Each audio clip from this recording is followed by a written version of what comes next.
Akala ng Rusya ay matalino ito. At sa unang tingin, ganun nga. Dahil sa sunod-sunod na drone strike sa mahalagang planta, naglagay ang Rusya ng napakalaking hawlang proteksyon sa buong gusali laban sa mga unmanned aerial vehicle. Dagana rin sana ito. May drone-proof na kuta na ang Rusya at akala ng bansa kaya na nilang talunin ang Ukraine. Pinatunayan ng Ukraine na mali ang Rusya. Kung cope cages ang sagot ng Rusya sa drones, binago lang ng Ukraine ang hamon. Bumalik sa kanila ang plano ng Rusya dahil tinamaan pa rin ng Ukraine ang kuta. Hindi drone ang ipinadala ng Ukraine, mas makapangyarihan pa ito. Simple lang ang plano ng Rusya.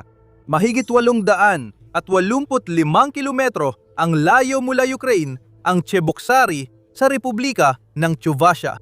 Matatagpuan sa lungsod na yon ang VNIIR Progress Plant, isa sa pinakamahalagang pasilidad militar ng Rusya na gumagawa ng bahagi para sa pinakamapanganib na sandata ng bansa, kabilang ang mga misil.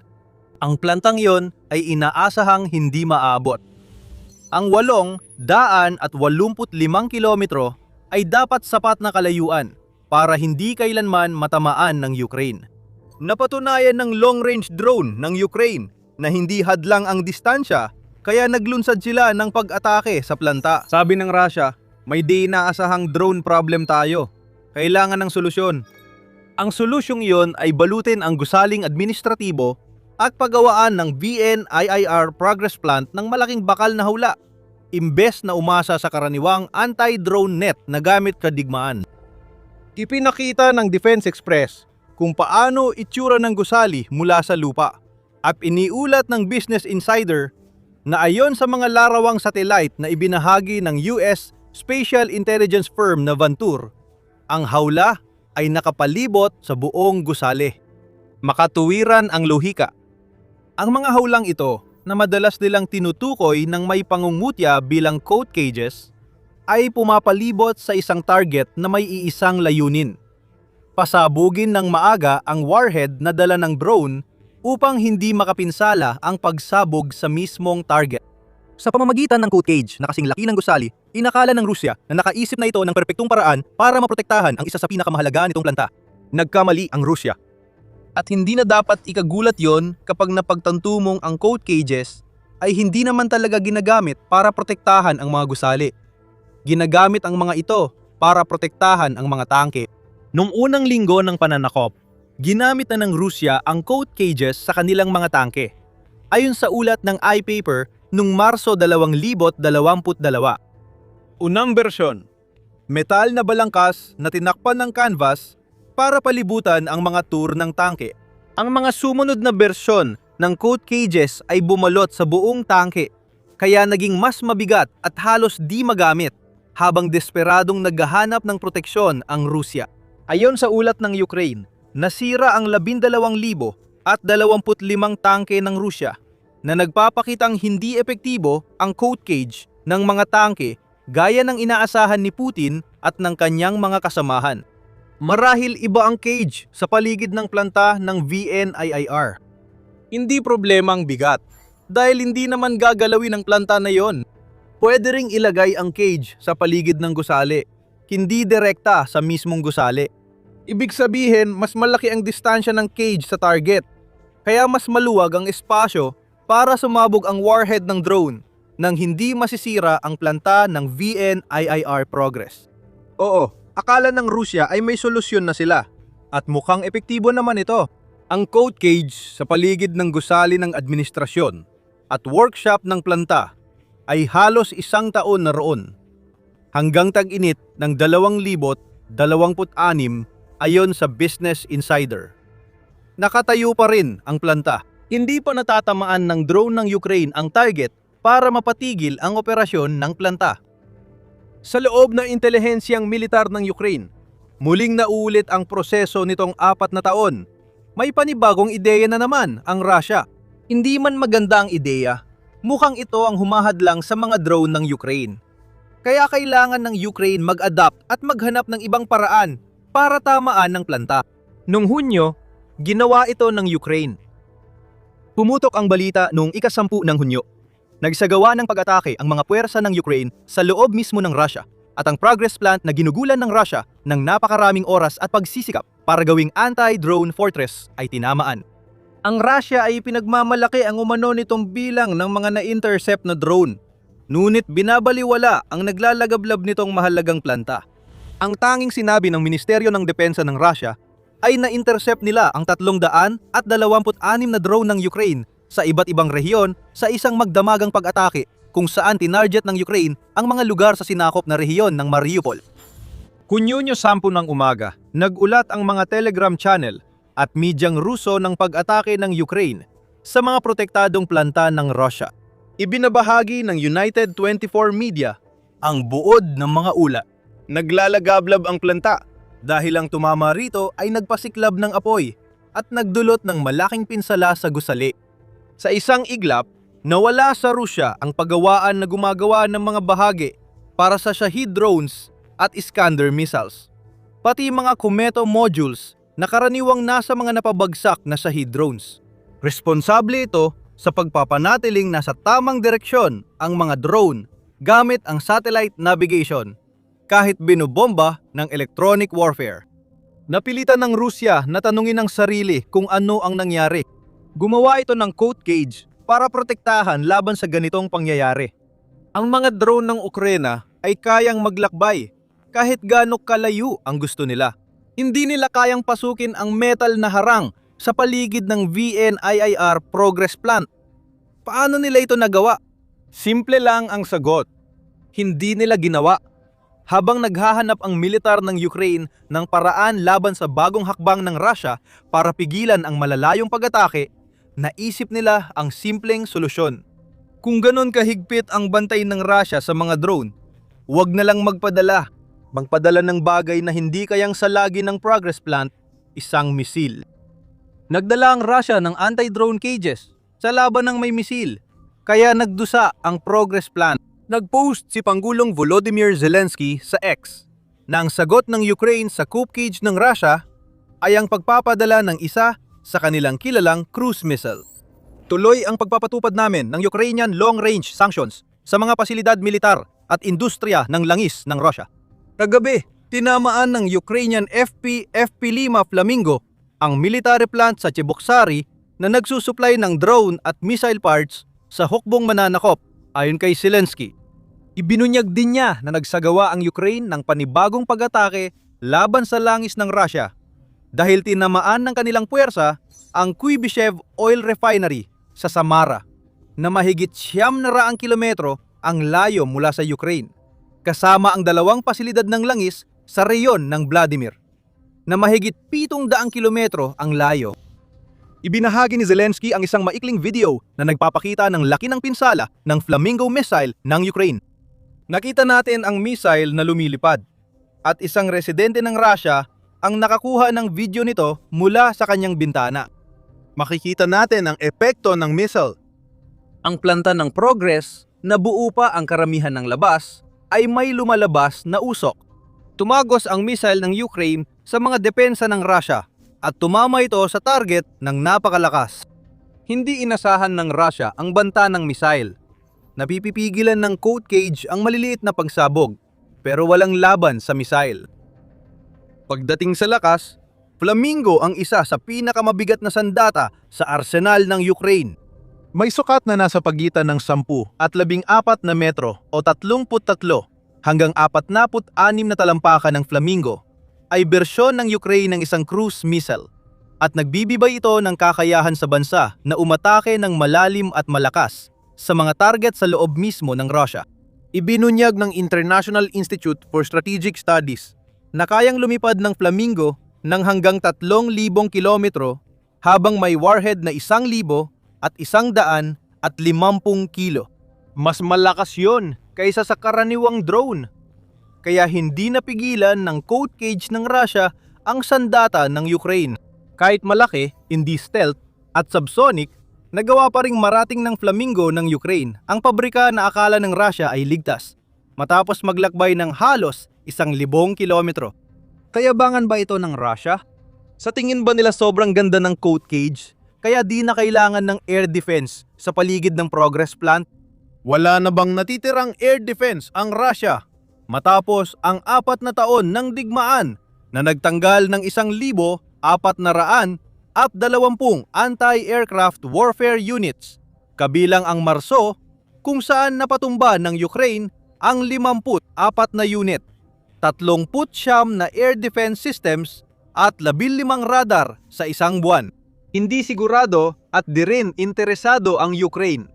Ang ipinakita lang nito sa Russia ay marami pa silang dapat ipag-alala bukod sa mga drone na lumilipad mula sa Ukraine. Kasama na ngayon ang mga misil at hindi lang basta-bastang mga lumang misil. Ito ay mga sandatang gawa sa Ukraine na kayang wasakin ng mga kuta at sirain ang mahalagang planta ng supply chain ng makinarya ng digmaan ng Russia. Matagal nang umiiral ang Flamingo, pero maaring maging makasaysayan ng Hunyo 10 bilang opisyal na pagpapakilala ng misil na ito dahil nagawa nito ang dapat gawin. Tamaan ng malalim at malakas, lampasan ng lahat ng depensa ng Russia. Gustong gawing drone-proof ng Russia ang mga gusali, pero hindi ito pinapansin ng Ukraine. Nagaganap na yon ang revolusyon sa misil na magbabago sa digmaan kontra Russia. Bago tayo magsimula, paalala lang na pinapanood mo ang The Military Show. Kung natututo ka, mag-subscribe para hindi ma-miss ang aming mga video. Simulan natin sa Flamingo. Alam natin ang epekto ng misil at ang nasirang anti-drone cage at nasusunog na planta ng piyesa na nagdala ng atensyon kina Putin at mga kasamahan. Mas malakas at mas malayo pa ang misil na ito.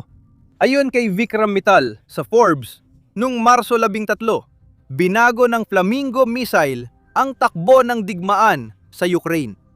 Sa puntong yon, ang Flamingo ay ginagawa na ng marami at tuloy-tuloy ng ginagamit sa operasyon. Itinuring ito bilang isang mahalagang bahagi ng estratehiya ng Ukraine sa malalimang pag-atake na layuning pahabain ang depensa sa himpapawid ng Russia at sirain ang mga target na hindi kayang tamaan ng Ukraine mahigit 1 taon na ang nakalipas bago lumitaw ang kanilang pink na missile. Sabi ni Mittal, umatake na ang Ukraine sa mahahalagang target ng Russia at bawat sunod na atake ay nagpapakita ng 3 nakakaalaramang trend para sa Russia.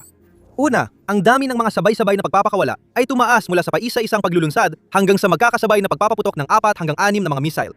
Pangalawa, umabot na ang mga target sa mas malalayong lugar, kabilang ang pinakaloob ng Russia. Pangatlo, gumaganda ang bisa ng mga missile dahil ilang beses na nilang natamaan ang mga target sa kabila ng depensa ng Russia ayon kay Mittal. Pinagsama, ang 3 trend na ito ang estratehiya ng Ukraine sa malalayong pag-atake. Hinog na ito dahil mas malakas at mas delikado na. Kaya nitong magpakawala ng Flamingo missile at drone na hindi na kayang harangin ng depensa sa himpapawid ng Russia. Baka naalala mong sinabi ng Russia na napabagsak nila ang 326 na drone noong araw na tinamaan ng Flamingo ang Progress Plant. Ilan sa mga drone na yon ang pain lang para lituhin ang depensa ng Russia at bigyang daan ng Flamingo na makalusot sa coat cage. Baka di natin malaman, pero ganito ang itsura ng hinug na estratehiya sa pag-atake at Flamingo missile ang sentro nito. Igit pa rito, ang pagkakalika ng Flamingo ay nagpapakita ng bagong antas ng pag-unlad sa industriya ng depensa ng Ukraine. Noong 2022, ang isang pag-atake na tulad ng nakita natin noong Hunyo 10 ay hindi sana posible, kahit pa sa tulong ng mga missile na ipinapadala ng mga kanluraning kaalyado ng Ukraine sa bansa.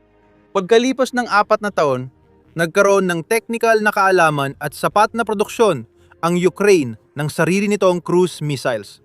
Kaya hindi na nila kailangang magtipid sa paggamit ng mga ito. Ang pagtutok ng Ukraine sa pagiging epektibo ay nagbigay daan sa maraming paggawa ng Flamingo missiles, kaya nawalan ng saysay ang estratehiya ng Russia sa distansya at anti-drone defenses. Hindi na uubra ang estratehiyang iyon. May sagot ang Ukraine sa lahat ng depensibong tanong ng Russia. Bagamat nakakabahala kay Putin at Russia, may mas malaking nangyayari dito. Hindi lang ang Flamingo na sumisira sa mga pahina ng coat ang nagpapakaba kay Putin. Nakikita natin hirap ang Russia. Pigilan ang malalalim na pag-atake ng Ukraine. Lalala pa ang sitwasyong yan dahil ang Flamingo ay simula lang ng missile-shaped iceberg na ihahanda ng Ukraine laban sa Russia. Alam na natin kung gaano katakot si Putin sa mga drone ng Ukraine. Ang takot na yan ang dahilan kung bakit nagtayo ng bakod sa paligid ng Progress Plant. Ito rin ang rason kaya may anti-drone net sa paligid ng tirahan ni Putin sa Balday. Ayon sa leader ng Russia, laging gagamit ng drone ang Ukraine kapag nananakit. Ngunit mali siya. Pinatunayan yon ng Hunyo 10 at Flamingo. Mas malaking problema para sa Russia na ang Ukraine ay nasa gitna ng paglipat sa mga misil na hindi inaasahan ilang taon lang ang nakalipas. Ayon sa Atlantic Council, noong Marso, 2 ang Flamingo ay isa lang sa ilang misil na ginagamit o ginagawa ng Ukraine. Malaking pondo ang inilaan sa lokal na industriya ng depensa para sa sariling merkado ng mga misil, ayon sa konseho. May plano na ang Ukraine para mabilis palakihin ang merkado na yon. Alam na ng Ukraine kung paano maghikayat ng ideya, suportahan ang pag-unlad at pabilisin ang produksyon dahil sa karanasan nila sa drone kamakailan. Marami ring parehong konsepto ang pwedeng gamitin sa merkado ng misil. Ayon kay Defense Minister Mikhailo Fedorov, ang Defense Ministry ng Ukraine ay parang venture investor na nagbibigay ng malaking grant sa mga kumpanyang gumagawa ng misil at kaugnay na teknolohiya. Isa pang tagapagtaguyod ng mga misil sa matataas na antas ng Ukraine ay ang Commander-in-Chief ng Sandatahang Lakas ng Ukraine, si Oleksandr Syrsky.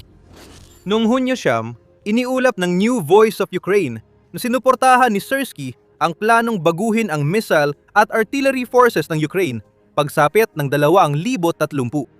Alisin ng Ukraine ang mga lumang Soviet missile at rocket system at papalitan ng mas makabago at epektibong sariling gawa nilang alternatibo. Patuloy tatanggapin at gagamitin ng Ukraine ang Western missiles. Hindi na gaanong aasa ang Ukraine sa mga missile na yon, habil magpo-focus na sila sa lokal na produksyon na inakala ng Russia na imposibleng mangyari.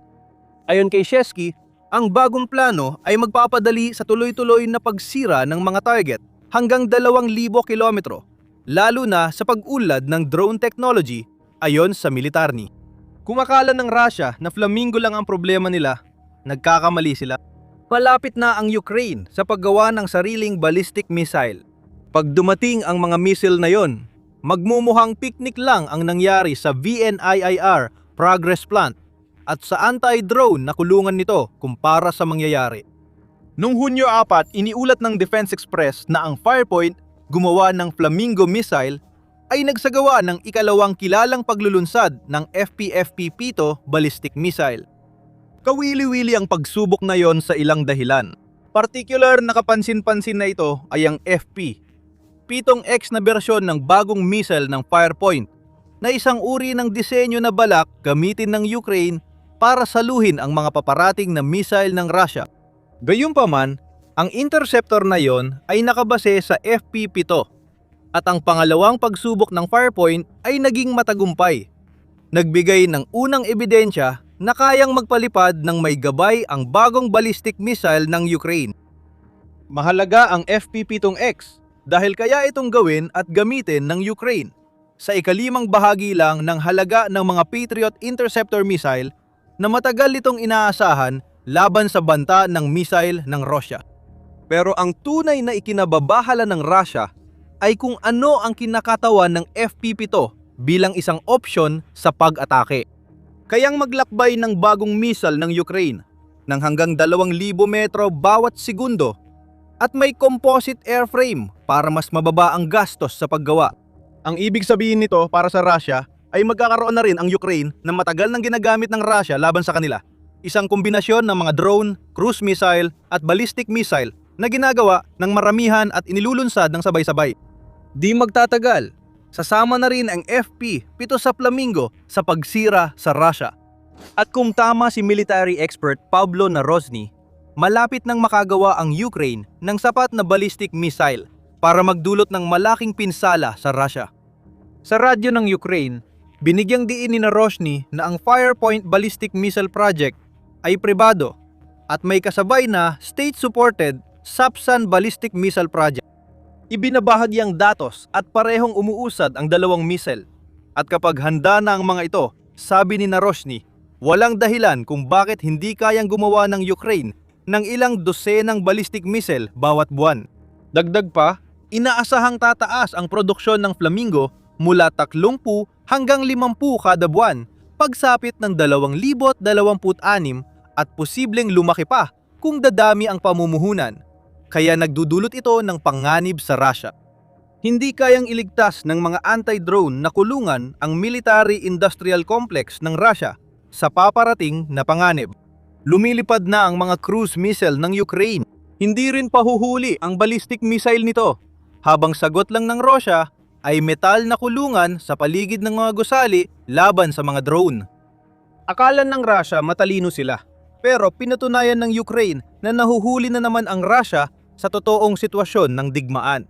Paparating na ang mga missile, hindi tumitigil ang mga drone, at ang matagal ng kampanya ng pag-atake na sumisira sa makinarya ng digmaan ng Russia ay ina-upgrade na ngayon para maging estratehiyang maaaring magpanalo sa Ukraine. Nabanggit natin ang FP-7X kanina. Interesado ka bang malaman tungkol dito? Pati na rin ang FP-7 at mga pagsubok ng Ukraine? May perpektong video kami para dyan. Basahin ang aming pagsusuri tungkol sa kahulugan ng bagong ballistic missile ng Ukraine para sa bansa at buong Europa. At kung nagustuhan mo ang video na ito, huwag kalimutang mag-subscribe para araw-araw mong matanggap ang iyong dose ng military show diretso sa iyong feed. At maraming salamat, gaya ng dati, sa panonood.